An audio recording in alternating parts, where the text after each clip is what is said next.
অগ্রণী কোচিং সেন্টারে সবাইকে স্বাগতম। হাই বন্ধুরা, আবারও একটি নতুন ভিডিওতে আমি অরিজিৎ। তো আজকে ভিডিওটি হলো মক টেস্টের উপরে। তো আমরা জানি 26শে সেপ্টেম্বর 2021 সালে ডব্লিউপি কনস্টেবল পরীক্ষা হতে চলেছে। তো আর খুবই অল্প দিন। তো এই কদিনের মধ্যে নিজেকে যাচাই করে নাও এই মক টেস্ট দেওয়ার মাধ্যমে। তো এই মক টেস্টে 20টি গুরুত্বপূর্ণ জিকে নিয়ে আলোচনা করা আছে, যেগুলি ডব্লিউপি কনস্টেবল এবং ডব্লিউপি এসআই খুবই গুরুত্বপূর্ণ। তো চলো আজকের মক টেস্ট 4 শুরু করা যাক। তো আগের মক টেস্টে একটা প্রশ্ন ভুল ছিল, সেই ভুলটা সংশোধন করে নাও। সেই ভুলটা হলো কি, ওয়াটসন ও ক্রিক ডিএনএ দ্বিতন্ত্রী গঠন কাঠামো আবিষ্কার করেন 1953 সালে। আমি সেখানে বলেছিলাম যে 1953 সালে নোবেল পুরস্কার পাই, কিন্তু না, এনারা দুজন উভয়েই 1962 সালে নোবেল পান। ঠিক আছে, তো আজকের মক টেস্টে 20টি প্রশ্নই দেখবেন। তো 20টি প্রশ্ন খুবই গুরুত্বপূর্ণ। তো চলো মক টেস্টটি শুরু করা যাক। আজকের মক টেস্টের প্রথম প্রশ্নটি হলো, ভারতে জিএসটি কবে চালু হয়?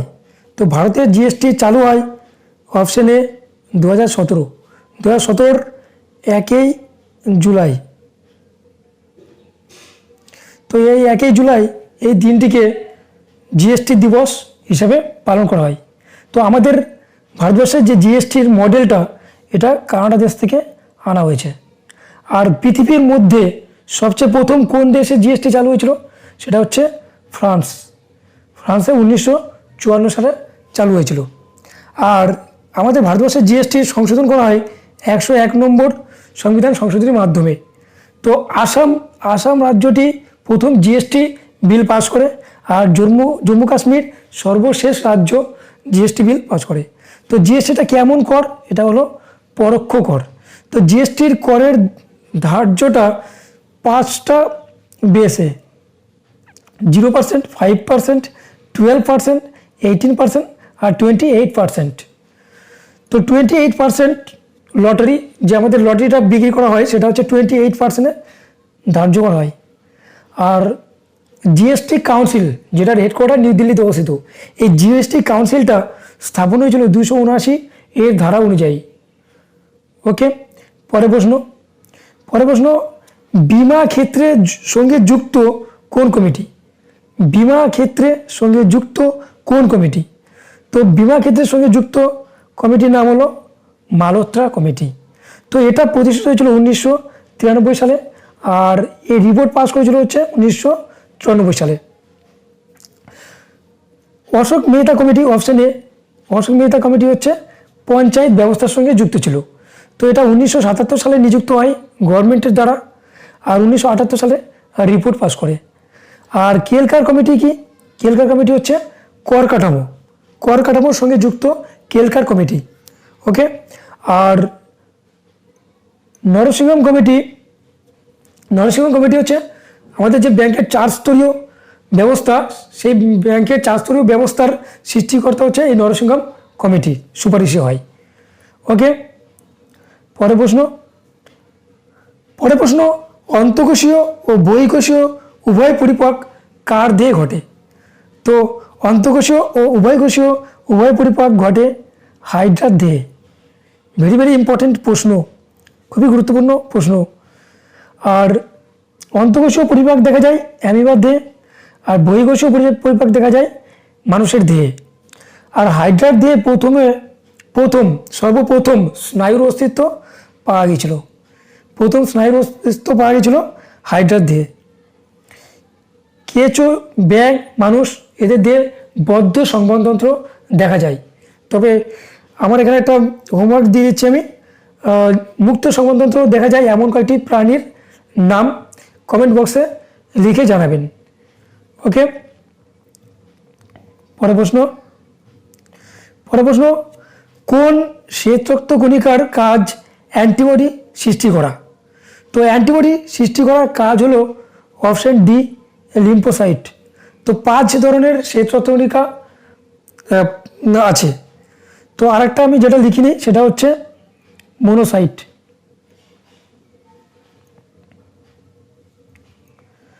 তো 5 ধরনের শ্বেতরক্ত কণিকা দেখা যায়: নিউট্রোফিল, ইওসিনোফিল, বেসোফিল আর লিম্ফোসাইট।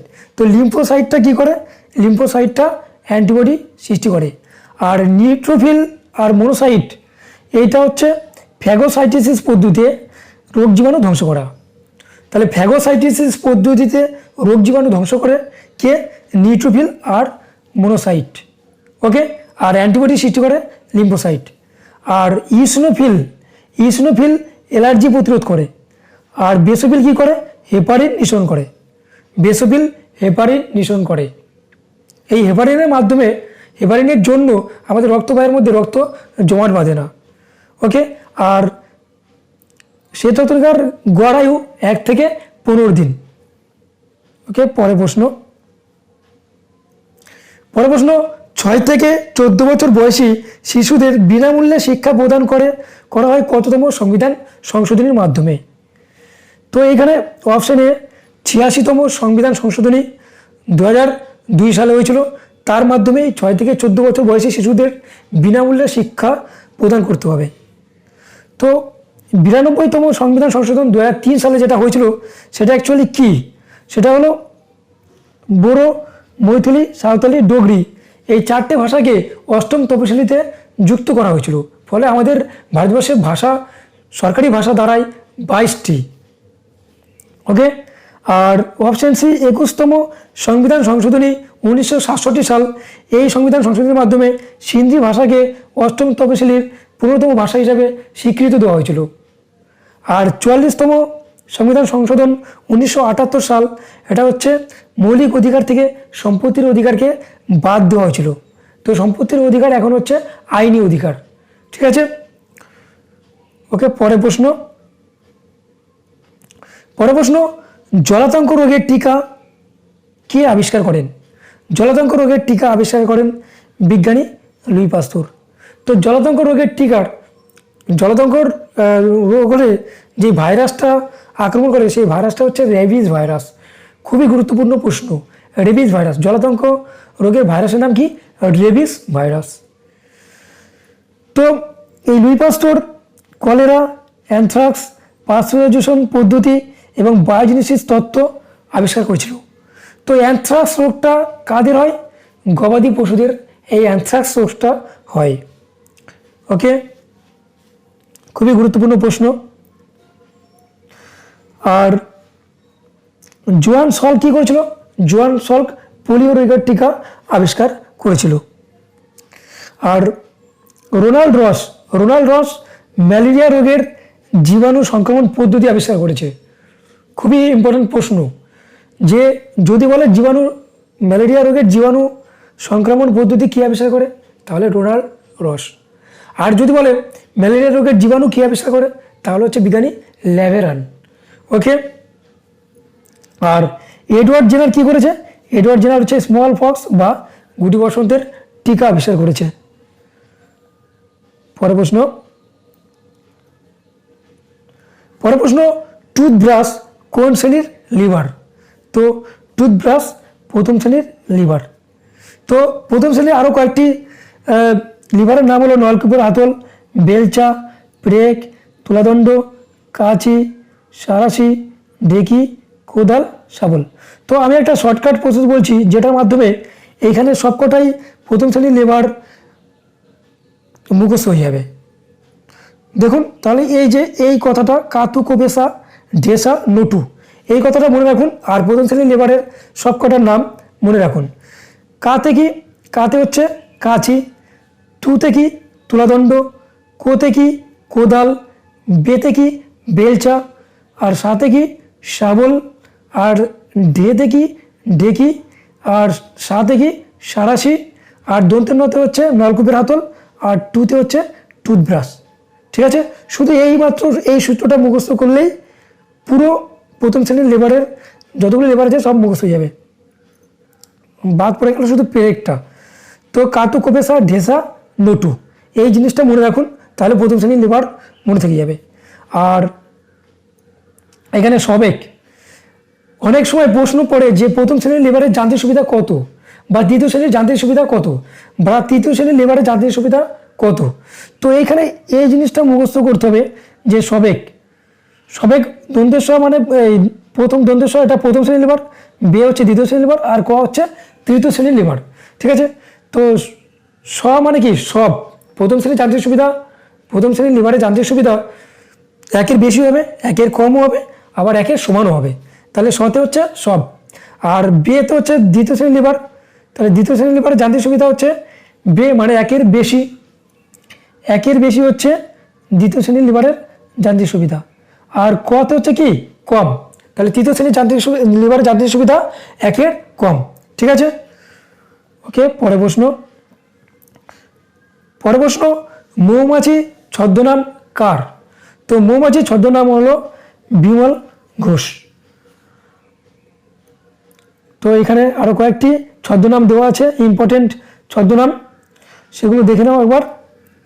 পরশুরাম হলো রাজশেখর বসু, বীরবল প্রমোদ চৌধুরী, কালকুট সমরেশ বসু, যাযাবর বিনয় মুখোপাধ্যায়, বনফুল বলাচাঁদ মুখোপাধ্যায়, ভানুসিংহ রবীন্দ্রনাথ ঠাকুর, নীললোহিত সুনীল গঙ্গোপাধ্যায়, কালপেঁচা বিনয় ঘোষ, কমলাকান্ত বঙ্কিমচন্দ্র চট্টোপাধ্যায়, উধম পেঁচা কালীপ্রসন্ন সিংহ, অনিলাল দেবী শরৎচন্দ্র চট্টোপাধ্যায়, ময়নাছি কাজী নজরুল ইসলাম, আর হাবু শর্মা তারাশঙ্কর বন্দ্যোপাধ্যায়। তো এখানে ইম্পর্টেন্ট কিছু ছদ্মনাম আমি আলোচনা করে দিলাম। ওকে, পরের প্রশ্ন, পূর্ণ স্বরাজ্যের প্রস্তাব গৃহীত হয় কোন অধিবেশনে? পূর্ণ স্বরাজ্যের প্রস্তাব গৃহীত হয় লাহোর অধিবেশন 1929 সালে। এখানে সভাপতিত্ব কে করেছিল? জওয়াহরলাল নেহরু। তো কলকাতা অধিবেশন 1896, এটার গুরুত্বটা কি? এই অধিবেশনে প্রথম বন্দে মাতরম গানটি গাওয়া হয়। আর কানপুর 1925, এটাতে প্রথম ভারতীয় মহিলা হিসাবে সভাপতিত্ব করেন সরোজিনী নাইডু। আর যদি বলে প্রথম মহিলা সভাপতি কে করেন কংগ্রেসের, তাহলে হচ্ছে অ্যানি বেসান্ত। ঠিক আছে, এটা হচ্ছে 1917 সাল।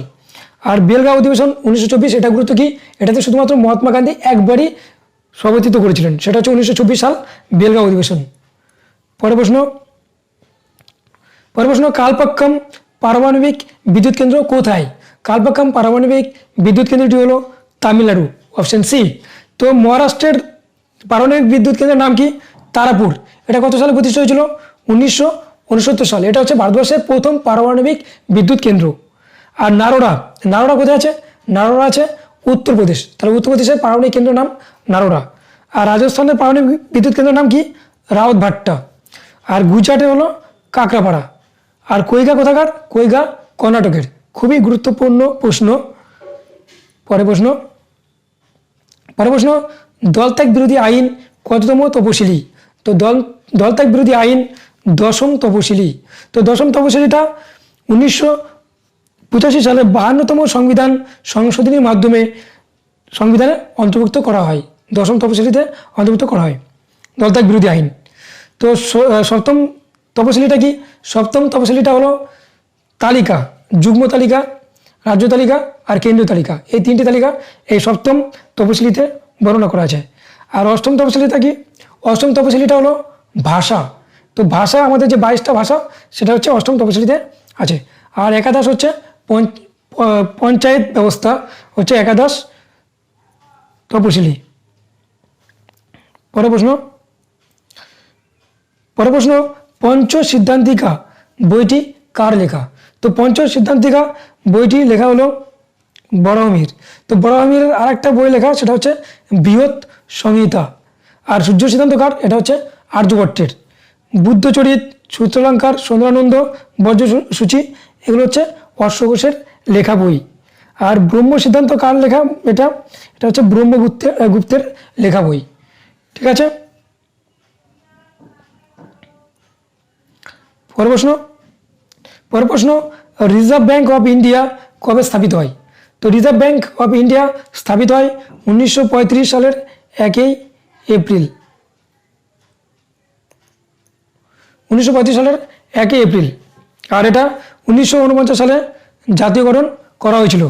ঠিক আছে, আর রিজার্ভ ব্যাঙ্ক প্রতিষ্ঠা হয় 1934 সালের আরবিআই অ্যাক্টের মাধ্যমে। 1934 সালের আরবিআই অ্যাক্টের মাধ্যমে।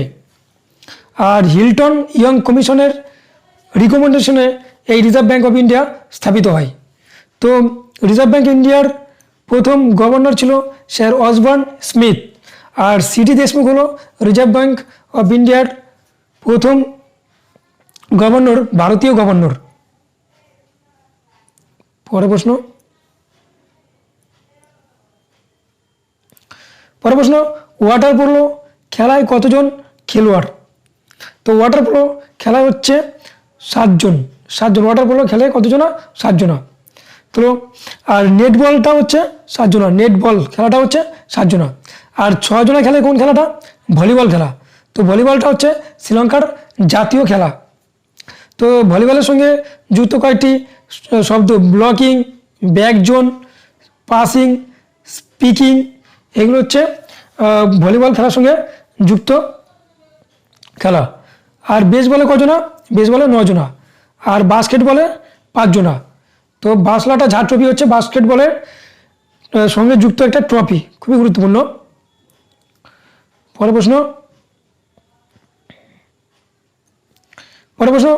ডিসকভারি অফ ইন্ডিয়া কার লেখা? তো ডিসকভারি অফ ইন্ডিয়া এই বইটি লেখা হলো অপশন বি জওয়াহরলাল নেহরু। তো জওয়াহরলাল নেহরুর লেখা আর একটা ইম্পর্টেন্ট বইয়ের নাম হলো গ্লিপসেস অফ ওয়ার্ল্ড হিস্ট্রি, ঠিক আছে। আর খুশবন্ত সিংয়ের লেখা ইম্পর্টেন্ট বই হলো ট্রেন টু পাকিস্তান। আর শ্রী অরবিন্দর লেখা এসে অন গীতা আর দি লাইফ ডিভাইন। সরোজিনী নাইডুর লেখা the golden threshold India love song. পরের প্রশ্ন, কোন দেশের রাজধানীর নাম হ্যানয়? তো হ্যানয় হলো ভিয়েতনামের রাজধানীর নাম হচ্ছে হ্যানয়। তো ভিয়েতনামের মুদ্রার নাম কি? ভিয়েতনামের মুদ্রার নাম হলো ডং। ডং হলো ভিয়েতনামের মুদ্রার নাম। তো পেরুর রাজধানী হলো লিমা, ঠিক আছে। আর ঘানার রাজধানীর নাম হচ্ছে আকরা। উত্তর কোরিয়ার রাজধানী পিয়ংইয়ং। আর উত্তর কোরিয়ার মুদ্রা হচ্ছে ওন।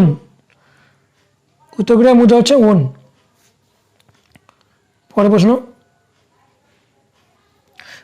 ভারতে কে প্রথম ম্যাগসেসাই পুরস্কার পায়? তো ভারতে প্রথম ম্যাগসেসাই পুরস্কার পায় আচার্য বিনোবা ভাবে। আর এই ম্যাগসেসাই পুরস্কার দেওয়া হয় 1957 সাল থেকে। আর পরের বছরই 1958 সালে বিনোবা ভাবে এই পুরস্কারটা পেয়েছিল, এই ম্যাগসেসাই পুরস্কার পেয়েছিল। এটা দেওয়া হয় ফিলিপিন্স থেকে। ফিলিপিন্সের প্রেসিডেন্ট রামন ম্যাগসেসাই, তার নাম অনুসারেই এই পুরস্কারটা দেওয়া হয়। এই পুরস্কারটাকে এশিয়ার নোবেল বলা হয়। অমর্ত্য সেন